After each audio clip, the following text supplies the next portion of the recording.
Halo kawan pajak, kembali lagi dalam podcast Salah Jalenga, siniar mengulas pajak Raba Bima.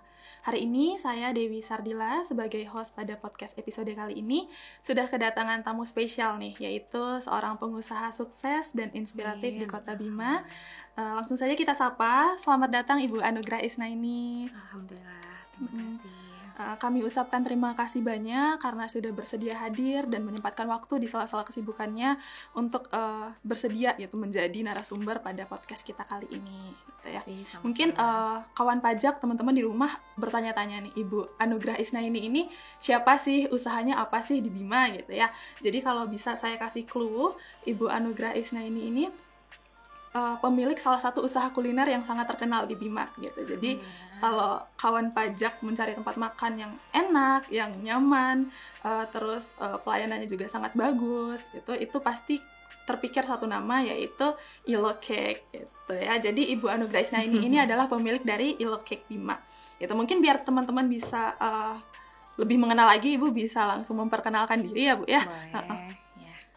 Alhamdulillah, bismillahirrahmanirrahim. Assalamualaikum warahmatullahi wabarakatuh. Waalaikumsalam warahmatullahi wabarakatuh. Baik, nama saya Anugrah Isnaini, panggil aja namanya biasanya Neni gitu. Baik, saya kelahiran di Surabaya tanggal 6 Juli 87. Terus kebetulan untuk pendidikan sampai dengan kuliah juga saya di Surabaya. SMA dari SMA 2, teman-teman semada, dan juga kuliahnya salah satu di universitas swasta di Surabaya. Baik, usaha saya kebetulan ada di bisnis F&B, food and beverage, yang biasa dikenal oleh masyarakat Bima dengan nama Ilo Cake.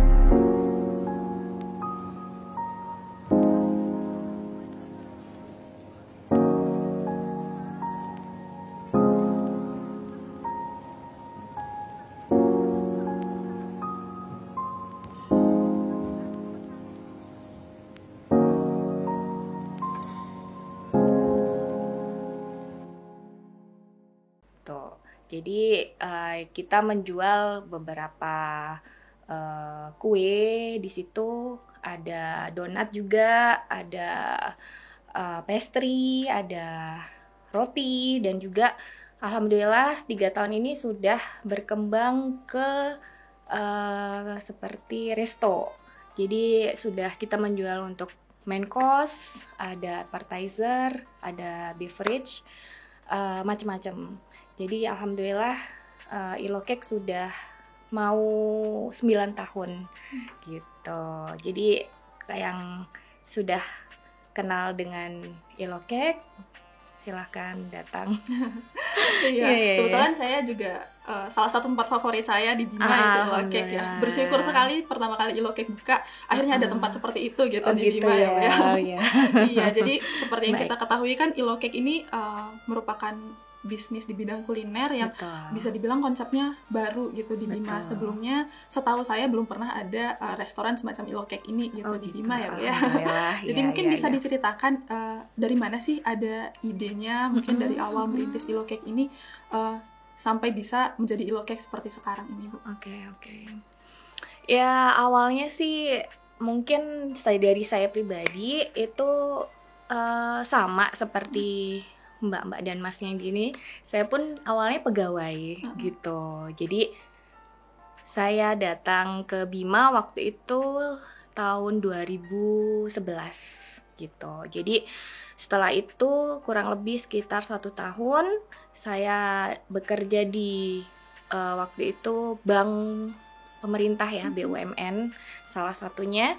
Terus tiba-tiba ada keinginan saya untuk mengikuti jejak suami, waktu itu suami yang duluan untuk menjadi entrepreneur waktu itu. Jadi saya ngeliat kok asik ya gitu. Jadi sambil di rumah, sambil bisa ngurus anak gitu kan. Karena saya sendiri waktu itu kan namanya kita sudah berkeluarga, jadi kan kita juga harus punya waktu untuk keluarga. Jadi waktu itu saya ngerasa jadi pegawai itu agak kurang bebas gitu ya waktunya untuk anak-anak juga. Jadi waktu itu saya resign gitu. Jadi di tahun 2012 awal saya resign. Kebetulan habis itu saya baru memulai untuk menjadi seorang ibu di 2012. Dan tahun 2013 baru tiba-tiba saya kepikiran waktu itu. Saya sendiri karena tinggal di Bima, jadi kayak saya harus punya usaha yang nyaman gitu loh. Maksudnya itu kita bisa berbeda dengan usaha-usaha yang ada di sini. Jadi membuat waktu itu peluangnya memang besar banget. Kalau di Bima itu besar banget untuk usaha kuliner terutama. Jadi karena memang juga passion saya dengan suami, memang kita kalau kemana-mana itu traveling itu memang yang dicari adalah kulinernya kemana-mana. Jadi waktu itu emang kita jualan, kita ngapain ya gitu, kita bikin usaha apa ya gitu. Dan itu pun juga nggak mulus awal-awal waktu itu. Jadi waktu di tahun 2013 itu memang ada penawaran gitu, penawaran untuk membuka usaha, join gitu awalnya, join dengan salah satu yang mengaku baker waktu itu. Ya nggak mulus, ternyata juga ya begitulah. Jadi kayak ada semacam apa ya, kurang kayak ditipu gitu. Jadi kayak tapi ya begitulah, di balik itu ternyata ada hikmahnya ya, ada semacam positifnya. Jadi di situ kita akhirnya kita memulai sendiri tanpa adanya kayak pendamping. Padahal juga kalau kita dibilang tuh juga orang awam, kita nggak ngerti memulai dari mana nih bisnis ini, apa dulu yang dimulai, apa dulu yang dibeli gitu kan. Tapi dari situ perjalanan, alhamdulillah bersyukur banget dibukain jalan sama Allah waktu itu. Jadi waktu kita ada pembelian mesin untuk oven, untuk pembelian ingredient apa segala macam itu, ditawarin lah oleh salah satu perusahaan waktu itu yang kita beli mesin itu sudah ada bakernya ibu gitu kan. Sedangkan kita sendiri baker itu apa ya gitu kan, kurang ngerti, kurang ngeh gitu kan. Akhirnya ya udah boleh deh dikenalin gitu kan. Akhirnya udah dikenalin seorang baker gitu. Waktu itu dia juga, kita udah kenalan, dia punya tim gitu, dia punya tim yang semacam konsultan waktu itu.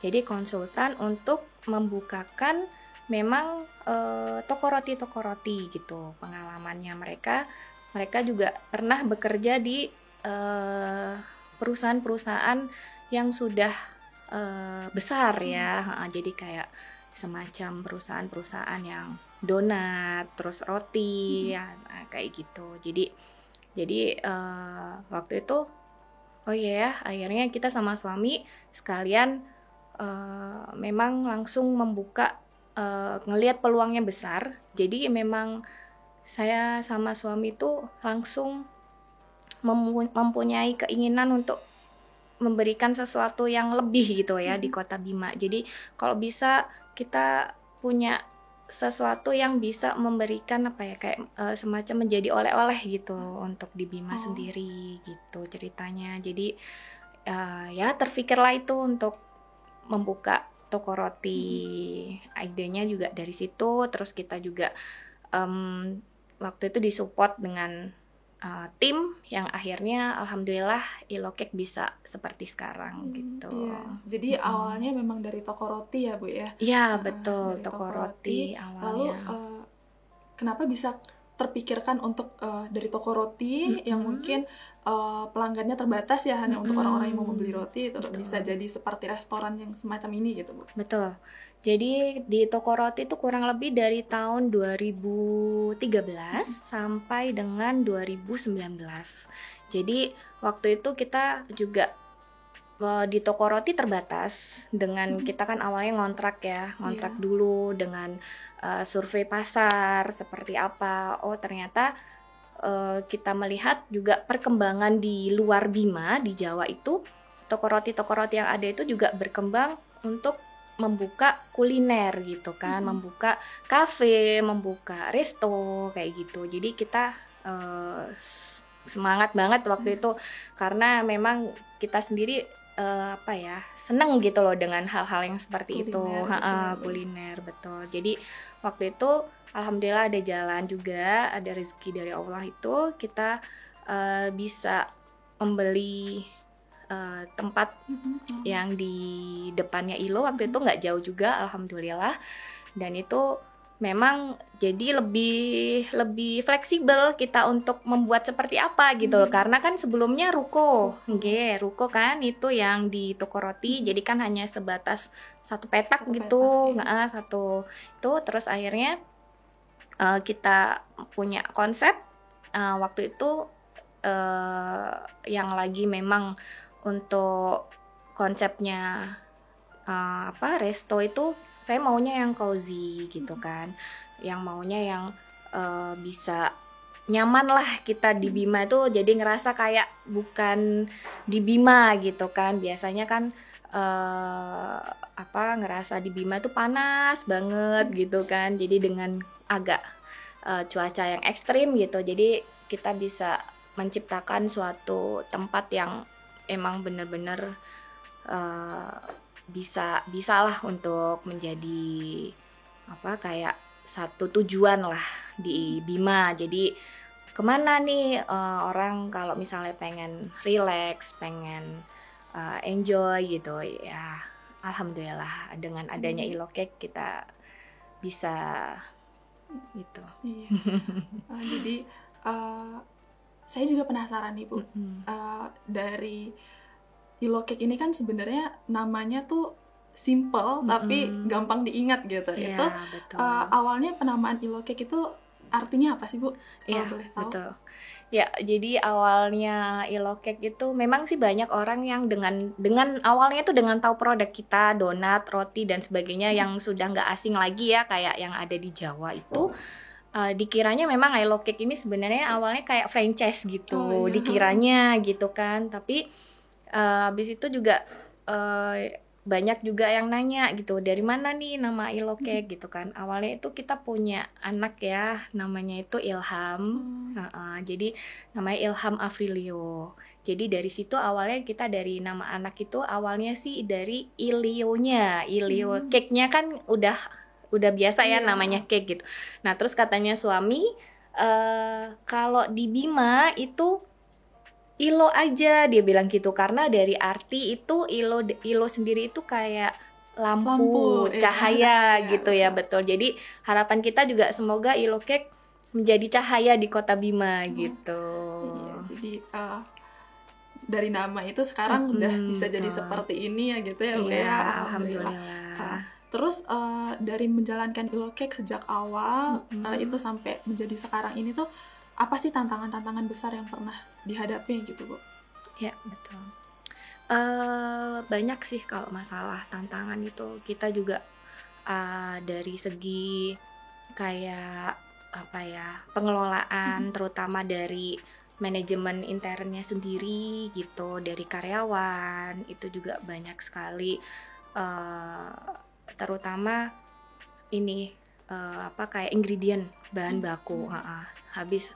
Jadi dari karyawan itu sendiri memanage untuk kita, terutama kayak estimasi produk, karena kita sendiri juga harus mempertahankan kualitas ya.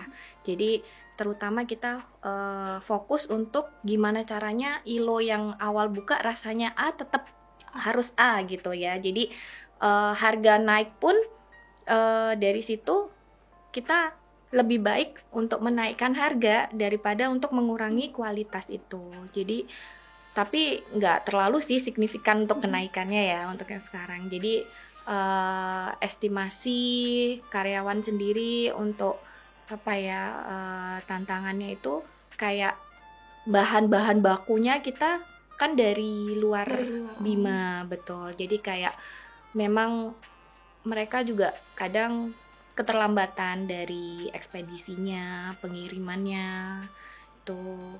Terus juga kita selain itu juga tantangannya itu kayak harus selalu berinovasi gitu. Karena di Bima kan apa ya, semacam kayak kota yang maju banget. Kalau di Bima itu memang untuk perekonomian betul-betul luar biasa gitu ya kalau kita lihat itu.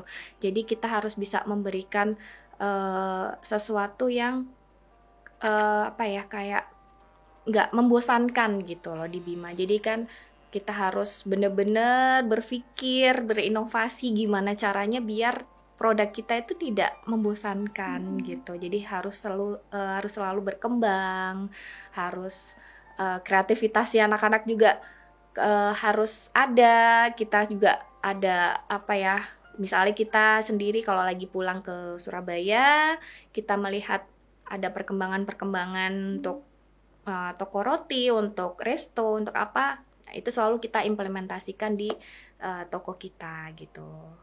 Seperti itu. Berarti tadi masalahnya itu tantangannya yaitu dari manajemen gitu ya, manajemen sumber daya manusia. Betul, manage itu. Untuk pegawainya Pak Ilokek ini memang mengambil dari masyarakat Kota Bima aja atau mungkin ada yang didatangkan dari luar? Iya, betul.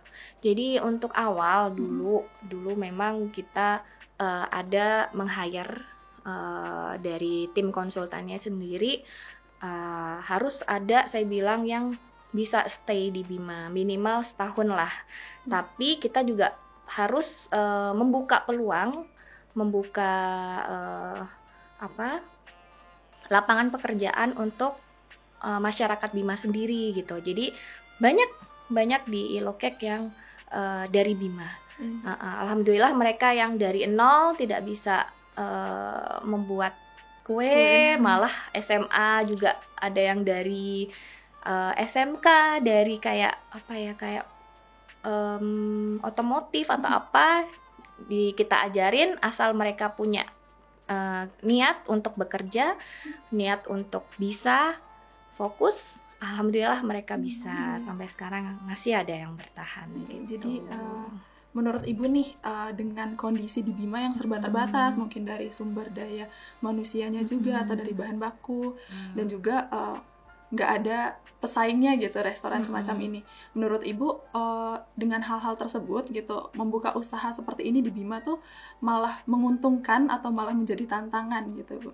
Betul. Kalau saya sih dua-duanya ya. Jadi tantangan iya, menguntungkan juga iya. Jadi yang pertama tantangan, karena memang bisnis ini tuh kita sendiri tuh kayak semacam seneng gitu, bahagia, passion kita ada di situ gitu. Jadi gimana caranya untuk bisnis ini lebih berkembang lagi, bisa memberikan sesuatu yang lebih di Kota Bima terutama, dan di situ dengan tantangan-tantangan yang semacam SDM itu memang kita salah satunya meng-hire manajernya ataupun supervisornya. Jadi kepala-kepalanya itu dari Jawa, dari mereka yang pernah bekerja di Jawa, kita pekerjakan di Bima, di Ilokek dengan tim orang Bima gitu. Jadi kita tetap harus membuka peluang lapangan pekerjaan untuk masyarakat Bima sendiri, karena di situ selain kita nggak boleh meng-underestimate-kan orang Bima, karena ternyata juga alhamdulillah di Ilokek itu banyak banget karyawan-karyawan yang masih bisa bertahan dengan berbagai macam badai dan rintangan. Mereka yang pernah dikomplain oleh customer, bagaimana cara menghadapinya, customer baik itu dari lokal maupun ada juga yang dari bule-bule itu juga kita punya customer juga alhamdulillah dari luar gitu kan, mereka juga tantangan sendiri mereka untuk berkomunikasi ya gitu. Jadi mereka sempat ketawa, mereka sempat enjoy gitu untuk berhadapan dengan mereka itu seperti apa gitu. Tapi alhamdulillah kalau untuk peluang jadi kayak Ilokek alhamdulillah masih menjadi dan kita masih menginginkan Ilokek untuk tetap survive di Bima ini. Jadi jangan sampai alhamdulillah peluang usaha ini ada, jangan sampai apa ya istilahnya menutup lapangan pekerjaan untuk masyarakat Bima sendiri, untuk anak-anak muda Bima. Jadi belajar sih, kesempatan belajar banyak banget di Ilokek itu, mereka banyak banget belajar dengan kita mendatangkan orang-orang yang sudah berpengalaman. Mereka akhirnya tahu gimana caranya untuk bekerja di bidang food and beverage ini gitu. Walaupun ada susah dan duka, alhamdulillah kita tetap bisa menjadi satu tim yang luar biasa gitu sampai sekarang gitu. Berarti nggak ada masalah yang sangat berarti sekali gitu ya Bu ya, sampai Ilokeknya mungkin mau tutup gitu, nggak ya Bu ya? Janganlah. Mungkin seperti yang kita ketahui Bu, jadi kan seluruh dunia termasuk Bima juga terkena dampak dari pandemi COVID-19 kemarin gitu. Betul. Itu dari Ilokek sendiri terkena dampaknya nggak sih Bu? Dan kalau misalnya terkena, menanggulanginya itu bagaimana gitu Bu, sampai masih survive sampai sekarang? Betul, alhamdulillah. Jadi semua ya di tahun 2020 awal itu kan pandemi ya, COVID-19 itu betul-betul berdampak bagi semua aspek, semua bidang offline maupun online pun juga ada dampaknya. Mungkin ada yang positif juga dari segi online juga, tapi dari kami sendiri di Ilokek juga karena di bidang food and beverage pastinya sangat berdampak. Jadi mengalami kerugian pun pasti iya gitu. Jadi kemarin itu sempat karyawan pun kasihan juga waktu itu, cara kita itu kadang mereka sehari masuk sehari tidak gitu. Jadi karena memang betul-betul sepi, karena tidak ada boleh dine in ya, waktu itu tidak boleh ada dine in, tapi alhamdulillah dari toko roti itu masih bisa survive. Jadi dari kita punya toko roti itu customer masih alhamdulillah masih ada gitu, keluar masuk. Terus kalau yang dari restonya ini yang betul-betul sangat signifikan gitu, karena tidak ada dine in sampai kita promosi untuk diskon 10%. Waktu itu juga Grab pertama kali masuk juga waktu tahun 2020 juga promosi untuk menggunakan jasa online itu ya, untuk jasa Grab online tuh. Jadi di situ juga tetap agak memang sedikit berdampak sekali, betul. Tapi waktu itu alhamdulillah waktu itu habis beberapa bulan itu ada momen Idul Fitri ya. Jadi di situ juga masyarakat Bima yang biasanya juga pulang ke kampungnya masing-masing akhirnya juga kayak lockdown gitu ya, terisolasi gitu di Bima. Mbaknya pun mungkin karyawan-karyawan di sini mungkin akhirnya dah gimana pun juga saya Idul Fitri di Bima kan, gimana gitu. Nah, alhamdulillah di situ juga mulai ada sedikit-sedikit kayak berkembang gitu, sedikit-sedikit mulai berdiri lagi gitu. Jadi mulai waktu itu Lebaran akhirnya masyarakat mungkin yang sebelumnya tidak tahu Ilokek akhirnya juga gimana pun tetap harus mau nggak mau hidup mati ya di Bima gitu ya. Jadi alhamdulillahnya waktu itu masih bisa, karyawan pun sudah nggak lama waktu itu, cuman 3 bulan aja kalau nggak salah untuk dampaknya pandemi waktu itu. Jadi karyawan juga alhamdulillah sudah normal, baik, benefitnya juga normal kembali waktu itu kan. Kalau waktu COVID ya kita menyesuaikan gitu dengan income yang didapat oleh toko seperti apa, ya kita menyesuaikan dan mereka juga mengerti sih, bisa mengerti dengan kondisi yang ada waktu itu. Bu, nah sekarang kita beralih nih pembahasannya. Tadi kan mungkin dari tantangan-tantangan usahanya. Kalau usaha itu kan pasti nggak jauh-jauh dari yang namanya perpajakan ya gitu. Betul, ya Bu ya. Kalau untuk Ibu Anugrah Isna ini sendiri, untuk pengurusan perpajakannya itu apakah diurus sendiri atau mungkin meng-hire pegawai untuk khusus mengurus perpajakannya, itu bagaimana Bu? Ya, kebetulan untuk perpajakan Ilokek sendiri, karena kan kita masih secara individu ya, untuk kepemilikannya masih masih pribadi gitu, baik. Jadi waktu itu saya diundang semacam sosialisasi di KPP Pratama Bima ini untuk cara menghitung. Waktu itu ada penurunan pajak final 0,5%. 0,5% waktu itu, 0,5% dari omset waktu itu. Jadi kebetulan kita juga waktu itu tidak ada kesulitan untuk menghitung. Jadi sampai sekarang sih masih kita hitung sendiri, kita bayar sendiri. Nah, kalau ada kekeliruan nih tinggal silahkan kalau emang ada kekeliruan dalam pembayaran, mungkin bisa kita bicarakan dulu lah gitu ya. Betul. Nah, menurut Ibu sendiri, seberapa penting sih bagi pengusaha itu untuk paham dan mengerti gitu, mau menjalankan kewajiban perpajakannya tuh penting nggak sih Bu? Penting sih gitu kan, karena di pajak itu sendiri kan juga untuk negara ya. Pajak itu untuk negara, jadi kita sebagai pengusaha itu harus memberikan kontribusi lah untuk negara gitu kan.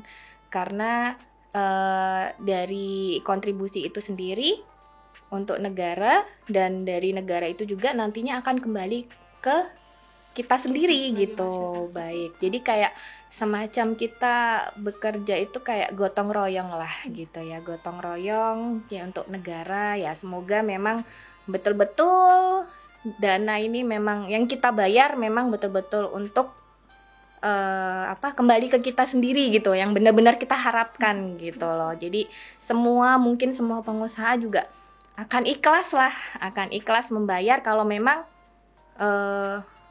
diperuntukkan untuk yang positif gitu.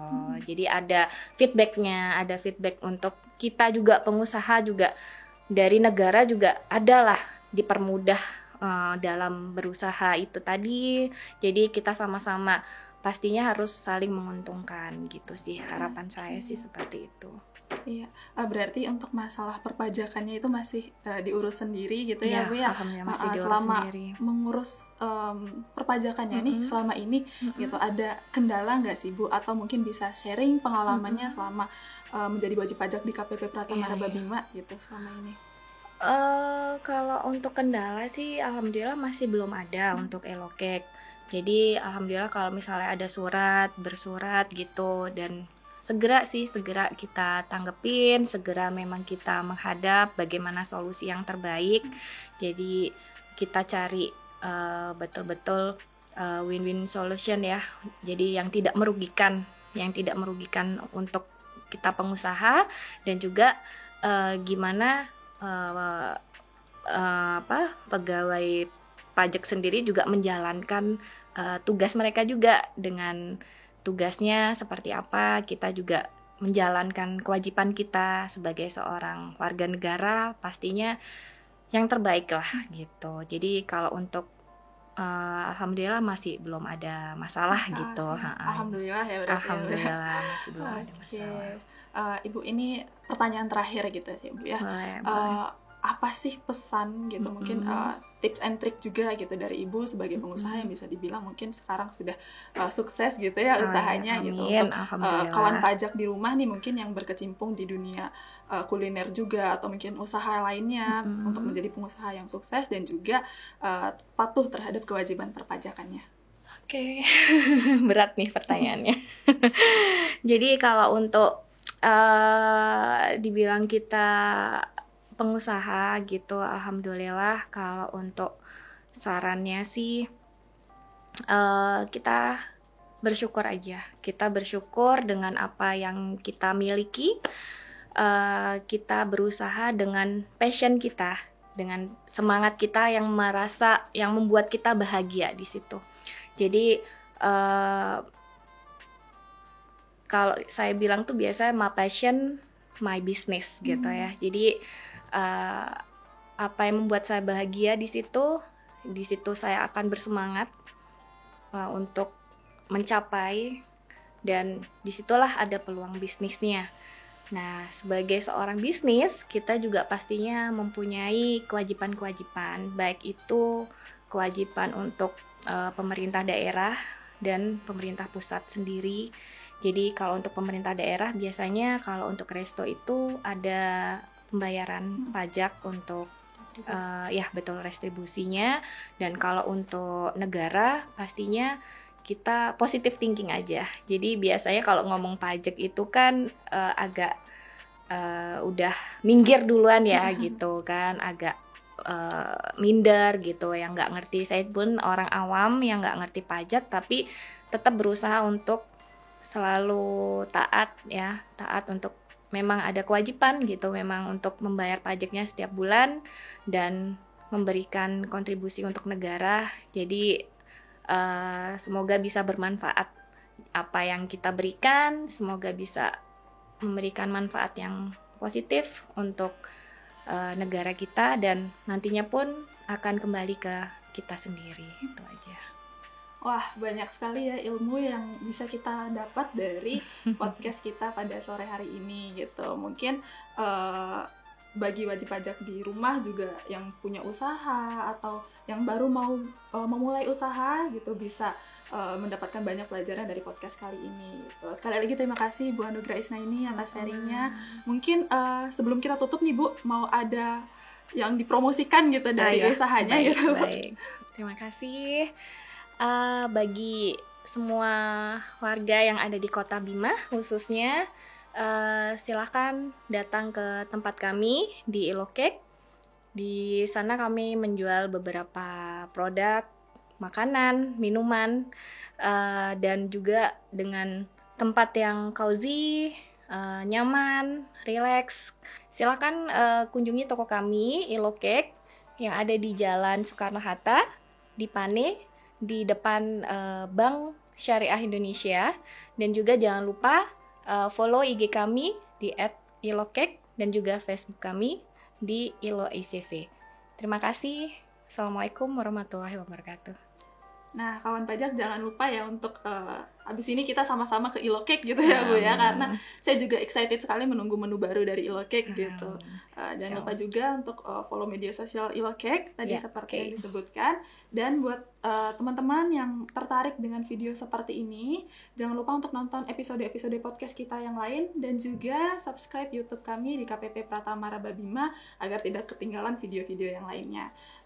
Kawan pajak juga bisa follow akun media sosial kita di @pajakrababima di Instagram, Facebook, Twitter, dan TikTok. Sampai jumpa di episode podcast lainnya. Terima kasih.